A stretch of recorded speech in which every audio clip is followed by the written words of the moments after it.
오늘 하세나 본문은 신명기 18장 15절에서 22절까지의 말씀입니다. 주 당신들의 하나님은 당신들의 동족 가운데서 나와 같은 예언자 한 사람을 일으켜 세워 주실 것이니 당신들은 그의 말을 들어야 합니다. 이것은 당신들이 호렙산에서 총회를 가진 날에 주 당신들의 하나님께 청한 일입니다. 그때 당신들이 말하기를 주 우리 하나님의 소리를 다시는 듣지 않게 하여 주시며 무서운 큰 불도 보지 않게 하여 주십시오. 우리가 죽을까 두렵습니다 하였습니다.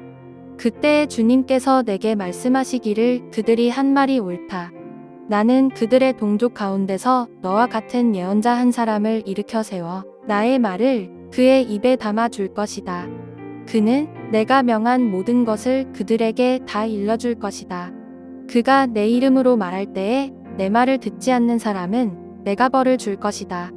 또 내가 말하라고 하지 않은 것을 제 마음대로 내 이름으로 말하거나 다른 신들의 이름으로 말하는 예언자는 죽임을 당할 것이다 하셨습니다. 그런데 당신들이 마음속으로 그것이 주님께서 하신 말씀인지 아닌지를 어떻게 알겠느냐고 말하겠지만 예언자가 주님의 이름으로 말한 것이 그대로 이루어지지 않으면 그 말은 주님께서 하신 말씀이 아닙니다. 그러니 당신들은 제멋대로 말하는 그런 예언자를 두려워하지 마십시오. 오늘 말씀에서 모세는 하나님께서 이스라엘 가운데 한 예언자를 세울 것이라고 말합니다. 또한 이방인이 아니라 이스라엘 형제 중에서 나올 것이라고 말합니다. 이스라엘의 형제 중에서 예언자가 나올 것이라는 말은 예언자의 조건이 하나님의 언약을 이해하고 또 그것을 체험한 사람이어야 한다는 것을 의미합니다. 그러한 사람만이 살아계신 하나님의 말씀을 백성들에게 전할 수 있기 때문입니다. 15절 말씀에서 모세가 자신과 같은 예언자가 세워질 것이라고 말하는데 이것은 모세가 자신의 죽음을 염두에 두고 말한 것입니다. 왜냐하면 모세와 같은 예언자가 세워져야 한다는 것은 모세가 살아있는 한 나올 수 없기 때문입니다. 그런데 나중에 신명기 34장 10절에서 보면 그 뒤에 이스라엘에는 모세와 같은 예언자가 다시는 나지 않았다고 말씀합니다. 그래서 모세 자신과 같은 예언자가 세워질 것이라는 이 말씀을 어떤 한 명의 선지자를 가리키는 것으로 이해하기보다는 모세가 하나님으로부터 받은 권한을 예언자의 계보를 통해 계속해서 이어가며 하나님께서 세울 것이라는 그 약속으로 이해할 수 있습니다. 모세는 이어서 백성들에게 앞으로 예언자의 말을 듣고 순종하라고 명령합니다. 지난 신명기 18장 14절의 말씀에 보면 가나안 땅에 거주하는 민족들은 점쟁이 복술가에게 순종하지만 이스라엘은 가나안 땅에서 그들의 말이 아닌 모세와 같은 예언자의 말에 순종해야 합니다. 이것이 가나안 땅에서 살아갈 이스라엘 민족들의 구별된 모습이기 때문입니다. 이어서 모세는 호렙산에서 있었던 과거를 회상합니다. 호렙산은 신의 산을 말하는 것입니다.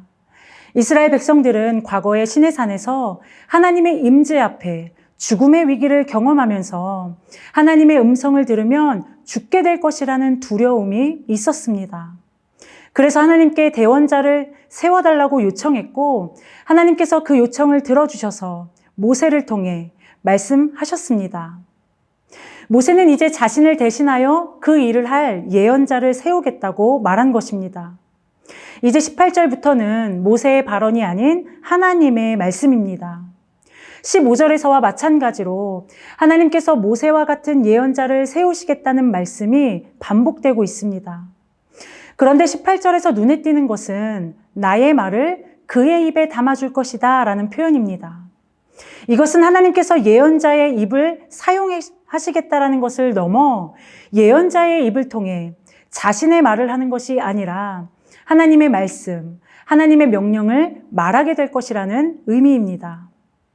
그런 다음 19절에서 하나님께서 세우신 예언자의 말을 듣지 않을 때 이스라엘은 벌을 받게 될 것이라고 말씀합니다.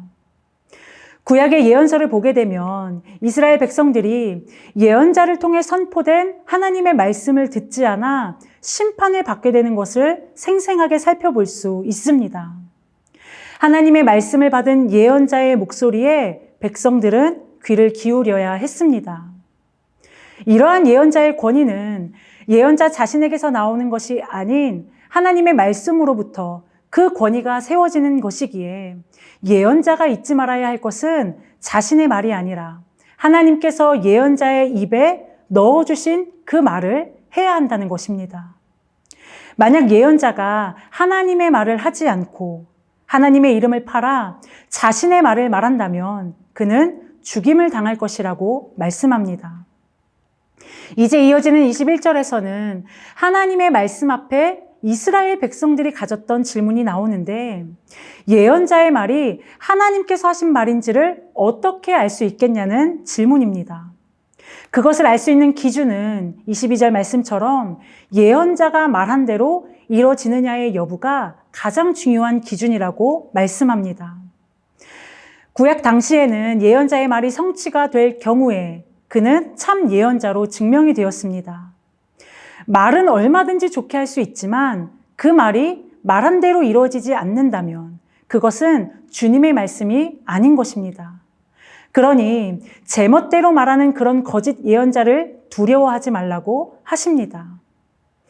신명기 18장 전체에서는 하나님께서 모세를 통해 왕과 제사장 그리고 오늘 말씀에서와 같이 예언자에 대한 말씀을 해주셨습니다.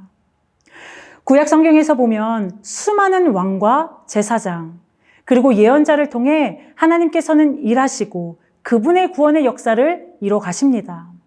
하지만 그 어떤 왕이나 제사장, 예언자도 진정한 기름 부음 받은 자, 메시아는 아니었습니다.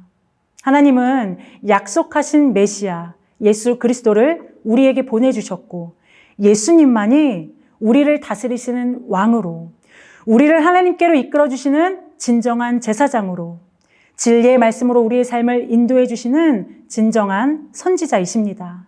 사랑하는 성도 여러분, 그래서 오늘도 우리가 바라봐야 할 것은 오직 예수 그리스도이십니다. 예수님만이 우리의 구원의 통로가 되시며 우리의 길과 진리가 되십니다.